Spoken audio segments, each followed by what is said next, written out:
Enggak ada, Mas. Balikin nomor aja. Oh iya, balikin nomor aja. Mau siapapun yang membackup, saya tidak peduli. Ini disetorkan ke siapa? Pak Lukman, anggota Dewan.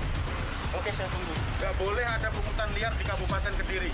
Saya di belakang masyarakat. Ini ya, Mas. Saya nggak mau bikin jenengan susah. Tugas saya juga mensejahterakan jenengan. Jadi jenengan tolong bantu saya. Stop. Sudah stop. Saya nanti akan bicara sama Pak Lukman atau siapapun itu. Nah, jenengan nanti kalau butuh pekerjaan bilang sama saya, kita akan carikan pekerjaan ke tempat lain. Ya, saya akan langsung ke Mas Bupati Kediri, Mas Hanindito. Mas Dito, itu jadi Anda menyidak pungli parkir di Dispenduk Capil di Kediri, begitu ya? Enggak, sebenarnya itu ngecek kesiapan pelayanan publik Dukcapil dan Bapenda, Badan Pendapatan Daerah. Jadi itu bonus, Mbak Nana. Tujuan utamanya bukan ngecek sidak bukan nyidak tempat parkirnya, tapi nyidak kegiatan di dinas tersebut. Setelah sudah mau pulang, masuk mobil, saya lihat ada penarikan dari pihak parkir. Nah, itu nggak ada karcis. Ini hampir sama kayak tadi yang terjadi di Lumajang, yang Pak Cak Torik marah-marah itu sama kurang lebih. Jadi kalau di Lumajang ada MOU, di Kabupaten Kediri pun juga ada perjanjian antara pihak ketiga dengan pemerintah Kabupaten Kediri untuk pengelolaan parkir. Nah, cuman karena nggak ada karcis, artinya ini tidak masuk ke retribusi, ke kas daerah. Nah, ini yang saya sesalkan. Dan pertanggal 15 Maret itu saya sudah mengeluarkan surat edaran bahwa tidak boleh ada pungutan liar di Kabupaten Kediri, terutama di tempat pelayanan publik. Artinya itu kejadian kalau saya nggak salah ingat sekitar tanggal 30 April. Jadi sudah 2 minggu setelah saya mengeluarkan surat edaran. Dan perjanjian dengan pihak ketiga tersebut sudah dibatalkan per tanggal 8 Maret seingat saya.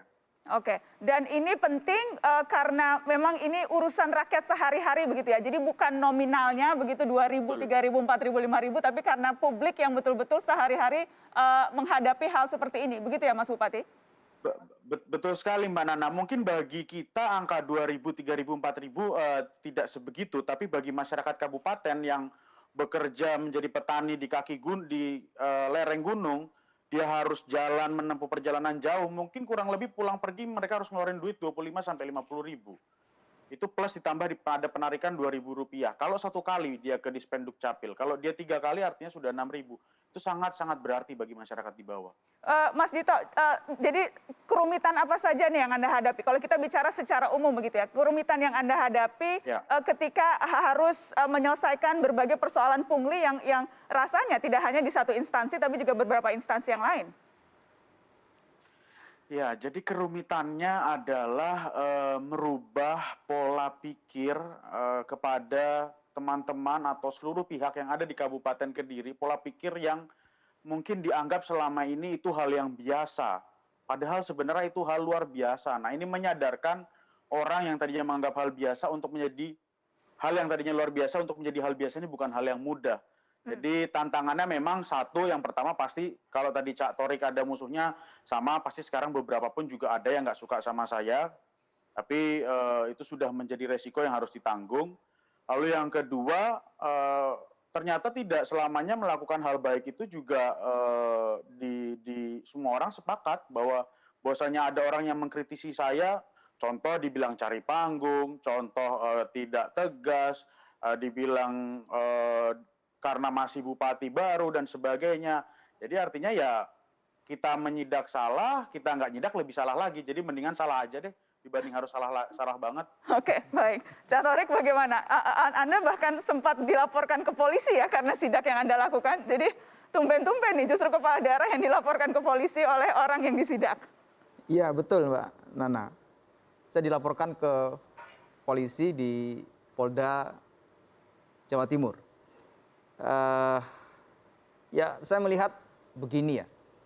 Begitu saya harus melakukan penegakan untuk hal-hal yang benar yang harusnya dilakukan oleh siapapun, pasti ada pihak yang merasa menjadi bagian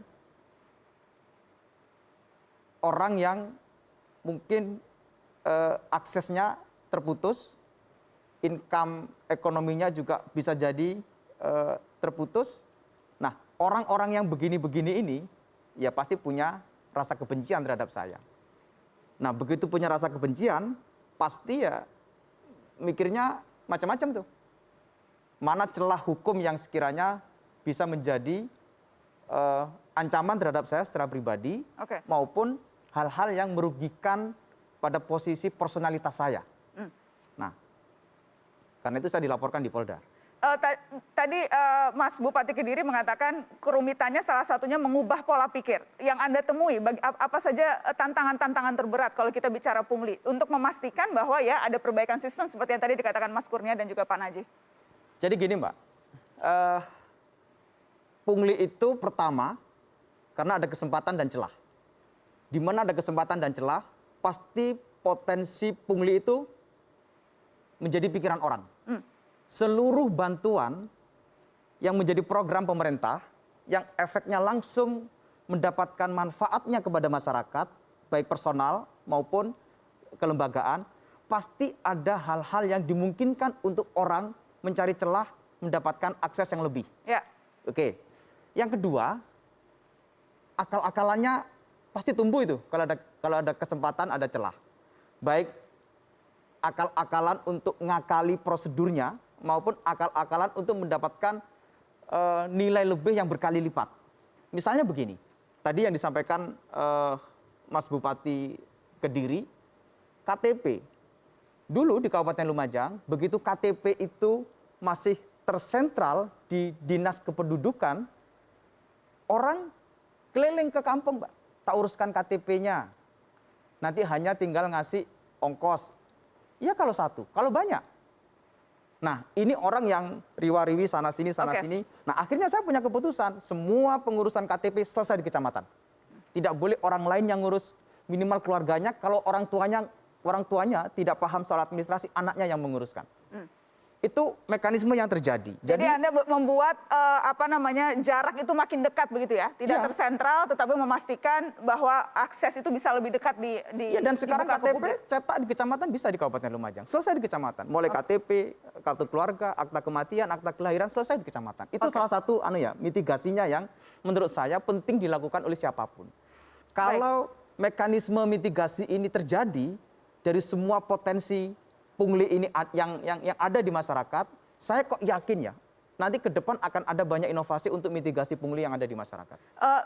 Terkadang yang menyulitkan juga Pak Najih, oknum aparat yang terlibat di sana. Dalam berbagai penelitian kita lihat justru pungli banyak terjadi di kantor-kantor pelayanan publik.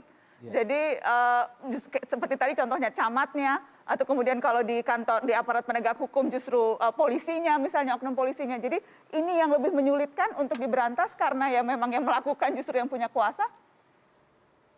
Iya Mbak Nana, jadi apa yang ditemukan Ombudsman misalnya itu problem yang kita hadapi adalah budaya birokrasi ya, yang menganggap bahwa kewenangan itu melekat kepada dirinya sehingga apapun yang dia lakukan itu sebagai bentuk kebenaran. Sehingga ketika ada penyalahgunaan ataupun melakukan sesuatu yang melampaui kewenangannya, ya, itu dianggap sebagai sesuatu yang wajar gitu, bahwa dia diberi otoritas tanpa disadari bahwa otoritas yang dia gunakan itu salah, tidak tepat. Nah, ini yang tadi disebut oleh Pak Bupati, baik itu dari Kediri maupun Lumajang, pembudayaan ya di birokrasi kita yang sangat rendah begitu ya. Karena apa? Karena masih masyarakat birokrasi kita itu masih patronase gitu. Melihat patronnya. Ya. Kalau pimpinannya A, dia mungkin mengikut. Demikian juga kalau pimpinannya tegas dan seperti yang terjadi di misalnya di Lumajang, mungkin bawahannya juga akan ikut. Nah, problem ini kan dibatasi oleh waktu kita. Kalau periode bupatinya berakhir dan ganti orang lain, berubah lagi itu pola budaya birokrasi. Kalau kemudian tidak ada sistem yang memang diberlakukan untuk memastikan siapapun orangnya, prosesnya berjalan sama. Iya. Oke, ada hasil penelitian yang juga menarik yang dikeluarkan oleh Transparansi Internasional Indonesia. Siapa lembaga yang menurut persepsi publik paling banyak melakukan pungli? Siapa kira-kira? Setelah pariwara saya akan tunjukkan hasilnya.